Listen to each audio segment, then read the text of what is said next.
Канал Валерия Табакова представляет «Украина. Аналогия между сделкой Трампа, ультиматумом Путина и пактом Молотова-Риббентропа».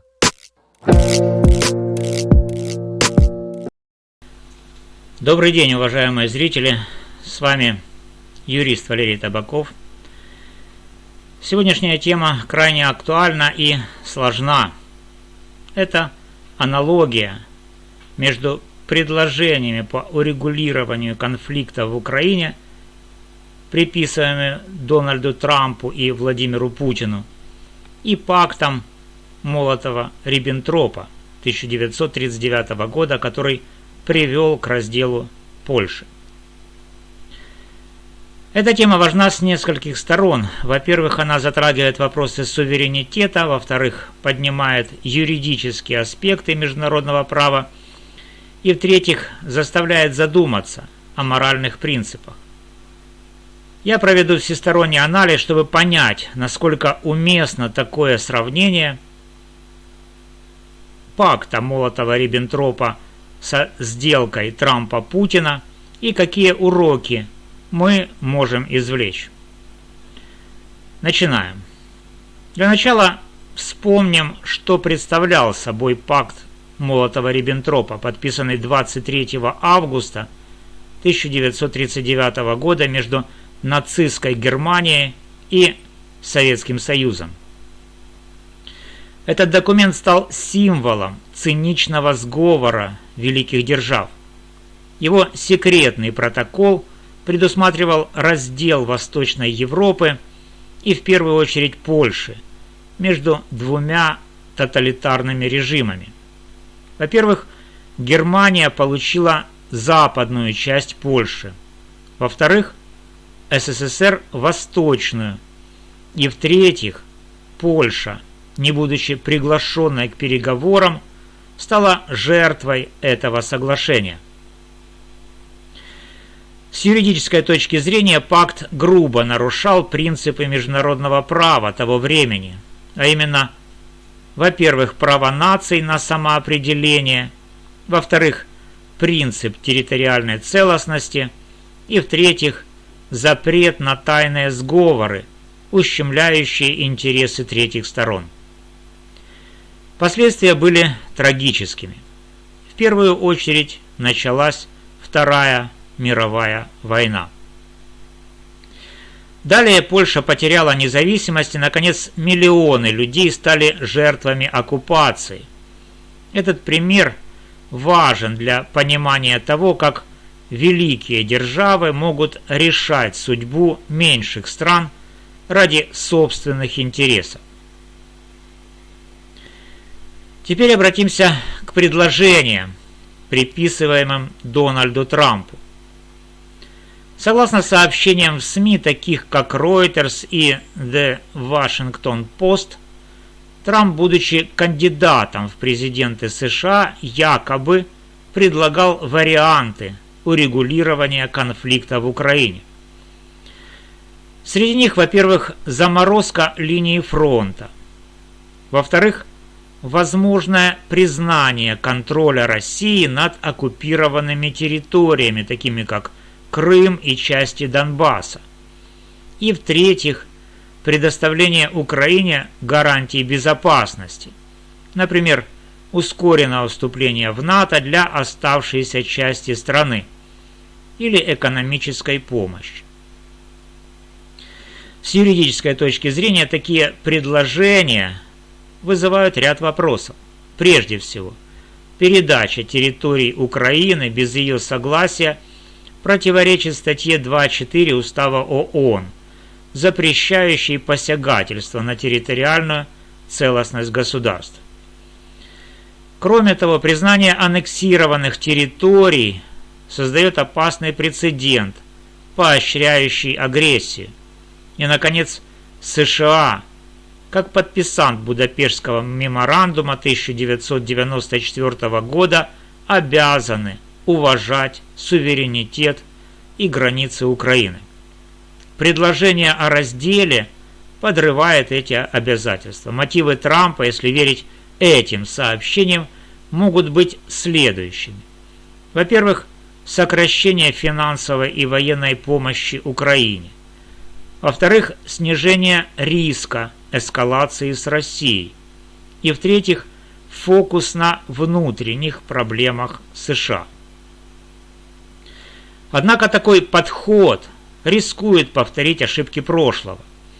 Например, Мюнхенское соглашение 1938 года, которое лишь разожгло аппетиты агрессора. Перейдем к позиции Владимира Путина. В июне 2024 года он озвучил свои условия для прекращения войны в Украине, которые включают, во-первых, вывод украинских войск из Донецкой, Луганской, Херсонской и Запорожской областей. Во-вторых, признание этих территорий и Крыма частью России. И в-третьих, нейтральный статус Украины с ее демилитаризацией. Это не предложение для диалога, а ультиматум, направленный на капитуляцию Украины. Более того, российская пропаганда сопровождает эти требования агрессивной риторикой. В частности, мы часто слышим фразу «можем повторить», которая стала символом милитаристской бравады. Это угроза, намекающая на готовность России повторить свои действия, включая захват территорий и подавление сопротивления, звучит как предупреждение не только Украине, но и всему миру. Она усиливает параллели с 1939 годом, когда СССР оправдывал оккупацию Восточной Польши историческими и защитными мотивами. С юридической точки зрения условия Путина имеют следующие проблемы.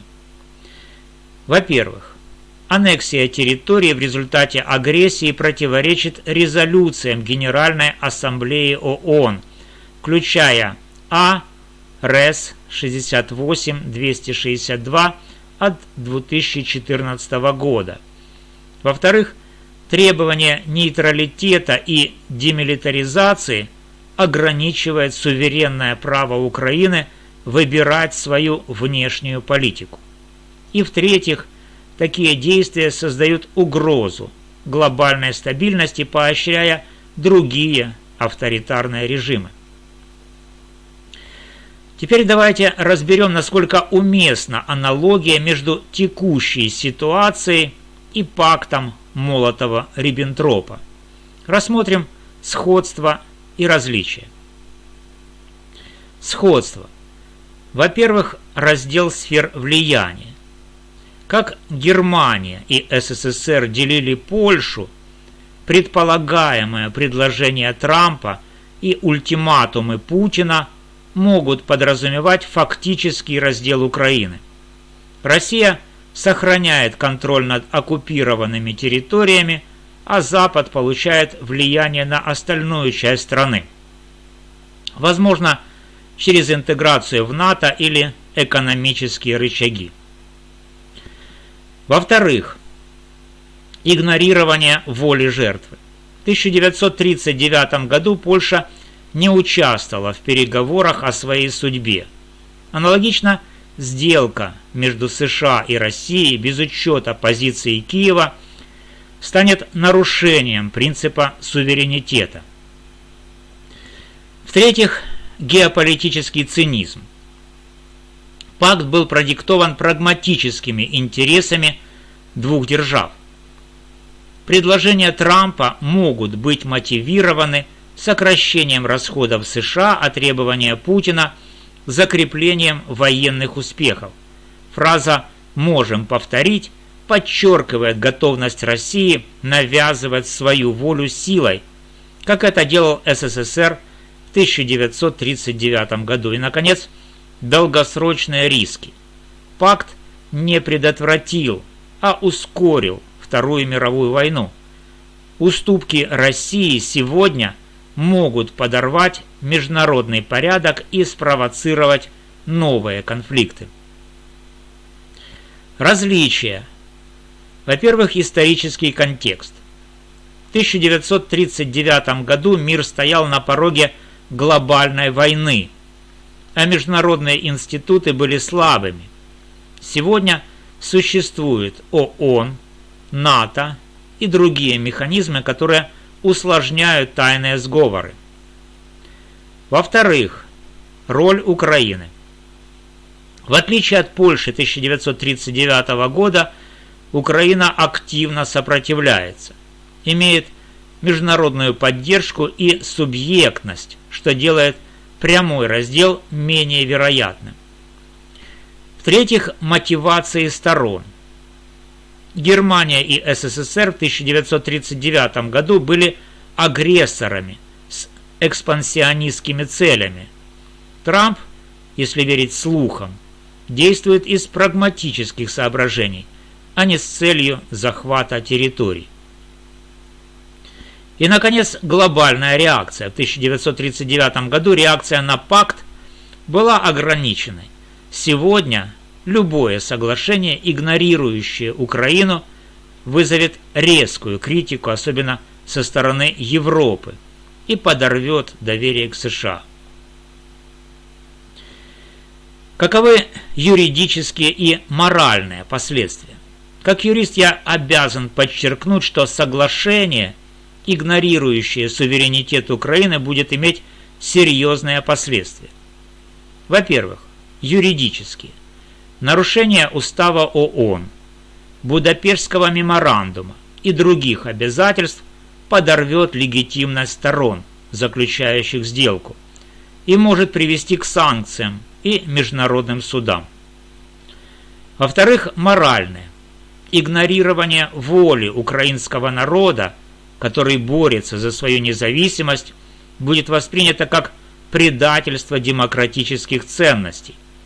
Угроза «можем повторить» лишь усиливает ощущение опасности, напоминая о цинизме агрессоров прошлого. И в-третьих, геополитические. Уступки агрессору создадут прецедент, который может вдохновить другие страны, например, Китай, в отношении Тайваня, на аналогичные действия.